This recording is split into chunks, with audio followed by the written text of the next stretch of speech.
Fatima Shirazi homemade product इस्तेमाल करने से 1 मंथ में 10 kg तक आप अपना वजन कम कर सकते हैं। सबसे कम दाम में वेट लॉस का तरीका हमारे यहाँ मौजूद है, वो भी no side effect, no diet, no exercise के साथ। आज ही कांटेक्ट करें फातिमा शिराजी होममेड प्रोडक्ट से और अपने आप को खूबसूरत बनाएं। Fatima Shirazi homemade product, golden heads colony, pillar number 213, Rajendra Nagar, Hyderabad.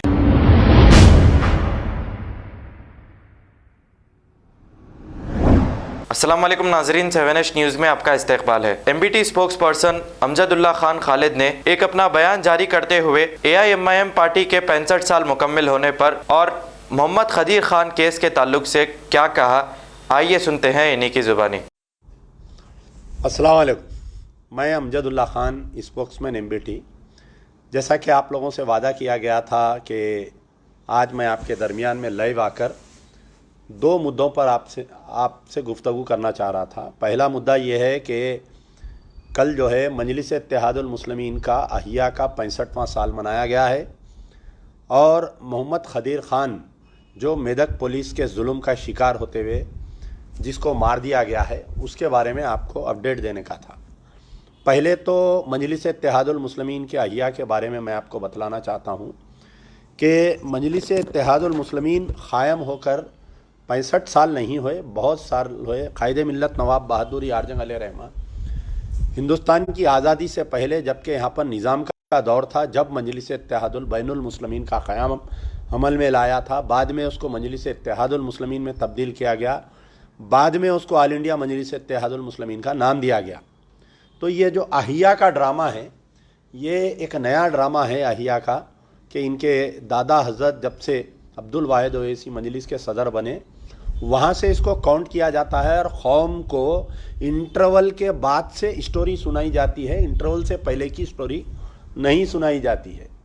यानी होना तो ये चाहिए था कि मजलिस की जो जश्न मनाया जाता है, यानी मजलिस का जो क़याम का दिन है, उस तारीख़ से जब से कायदे मिल्लत नवाब बहादुर यार जंग अलैहिर्रहमा, उसके बाद में क़ासिम रज़वी, सिद्दीक़ दक्कन क़ासिम रज़वी, उसके बाद में जो भी मजलिस के सदर बने और अब्दुल वाहिद ओवैसी, सुल्तान सलाहुद्दीन ओवैसी तक, ये पूरी तारीख़ सुनाना चाहिए था। लेकिन अक्सर ऐसा होता है कि नई नस्ल, ये जो नौजवान नस्ल है, इनको ये बात नहीं मालूम है, तो उनके जहनों में यही बात डाली जाती है कि अब्दुल वाहिद ओवैसी ने मजलिस को क़ायम किया, सालार मिल्लत ने चलाया और अब फ़िल वक़्त असदुद्दीन ओवैसी इसके सदर है, यही बताया जाता है। तो मैं मोहतरम असदुद्दीन ओवैसी साहब ने कल अपनी तकरीर में कई बातों पर रखा, तो ये कह रहे थे कि जहाँ पर मजलिस की ताकत नहीं है, वहाँ पर जो है आंसू पोंछने वाला भी नहीं है। अरे 60 साल जहाँ पर मजलिस की ताकत है, वहाँ पर का हाल क्या है देखिए आप। हज़ारों करोड़ रुपए के सैंक्शन की हमेशा से बात की जाती है, लेकिन पुराने शहर की हालत अगर आप देखें तो पता चलेगा कि बद से बदतर होते जा रही है। पोल्यूशन लेवल इतना बढ़ गया है पुराने शहर में कि आपको अंदाज़ा नहीं कर सकते कि हर घर में 5 अफराद तो बीमार है। अगर 7 अफराद है तो 5 अफराद जो है लंग्स की बीमारी से बीमार है, नेक का प्रॉब्लम है गड़ों की वजह से। जो यानी आज जो असदुद्दीन ओवैसी ये कह रहे हैं कि हमने जमात को हज़ारों करोड़ रुपए की जमात बनाया, ये गलतफहमी का शिकार है, कौम को गलत न्यूज़ दे रहे हैं। जिस वक़्त मजलिस के ऊपर पाबंदी लगी थी आज़ादी के बाद से, तो दारुस्सलाम एक दारुस्सलाम नहीं था, बल्कि मजलिस के पास जब पुराना जो हैदराबाद था, हैदराबाद स्टेट में जो मजलिस थी, 20 स्टेट हुआ करते थे। हैदराबाद की रियासत में 20 डिस्ट्रिक्ट आते थे। 20 डिस्ट्रिक्ट जहाँ पर जो गुलबर्गे से लेकर आपके उस्मानाबाद लातूर तक जो इलाका आता था, 20 दारुसलाम हुआ करते थे, 18 दारुसलाम थे और हर दारुसलाम को 200 एकड़ ज़मीन थी। तो मजलिस इत्तेहादुल मुस्लिमीन कोई गरीब जमात नहीं थी। इसके ख़याम के जब से मजलिस इत्तेहादुल मुस्लिमीन जो है एक मालदार जमात थी, और आज आकर ये कहना कि हमने ये किया, हमने वो किया, ये सब सारी गलत बातें हैं। Deccan medical college, Deccan engineering college, ये सिर्फ़ और सिर्फ डॉक्टर वज़ारत रसूल ख़ान की सोच है।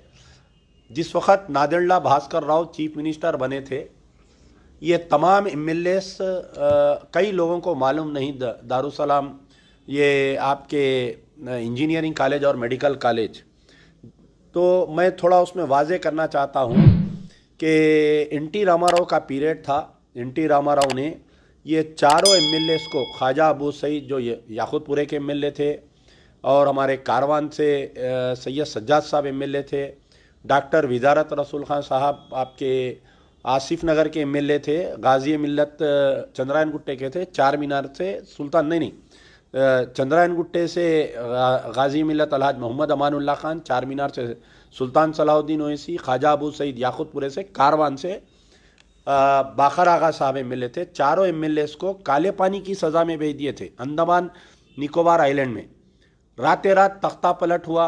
इंदिरा गांधी, गवर्नर रामलाल, यहाँ पर गवर्नर रामलाल थे आंध्र प्रदेश में, और नादेंडला भास्कर राव को रातें रात चीफ मिनिस्टर बनाया गया। और ये 4-5 एमएलएस का, क्योंकि डॉक्टर विजारत रसूल खान को गिरफ्तार नहीं किया गया था, तो डॉक्टर विजारत रसूल खान जो है यहाँ के एमएलए थे आसिफ नगर के, उनको गिरफ्तार नहीं किया गया था।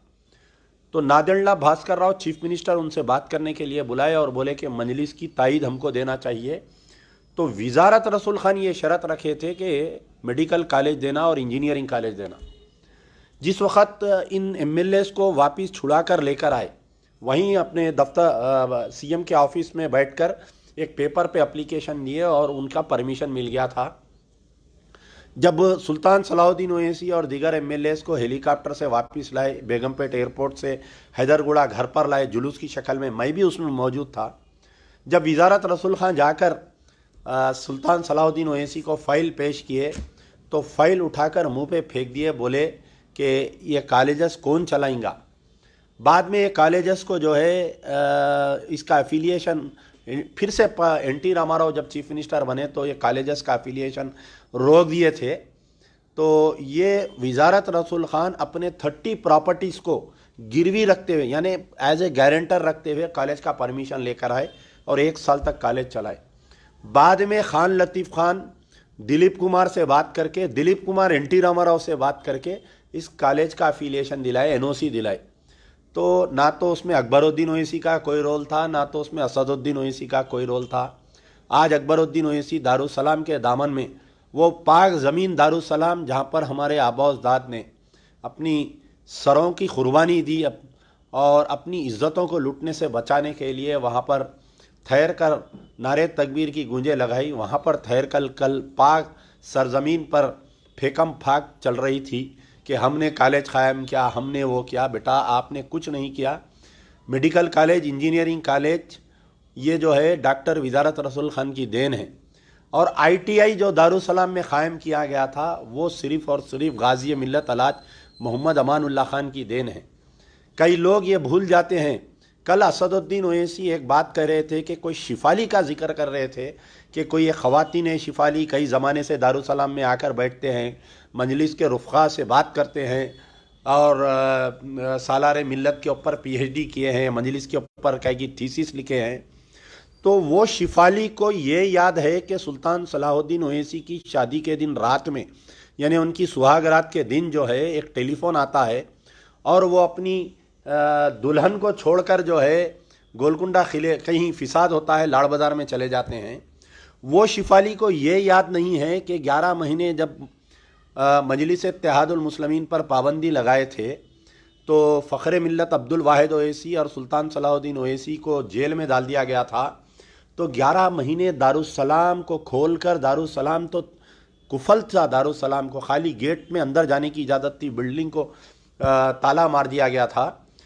आज जो इंजीनियरिंग कॉलेज है, जितने लोग दारुसलाम को जाते हैं, वो इंजीनियरिंग कॉलेज के सामने एक नीम का झाड़ है, एक बड़ा इमली का झाड़ है, वहाँ पर झाड़ के नीचे बैठकर यही गाजी मिल्लत अलहाज मोहम्मद अमानुल्लाह खान 11 महीने बहैसियत मजलिस इत्तेहादुल मुस्लिमीन के कारगुजार सदर की हैसियत से अंजाम दिए। और रोज़ाना जाकर जेल में, मशीराबाद की जेल में अब्दुल वाहिद ओवैसी से मुलाकात किया करते थे और सुल्तान सलाहुद्दीन ओवैसी से मुलाकात किया करते थे।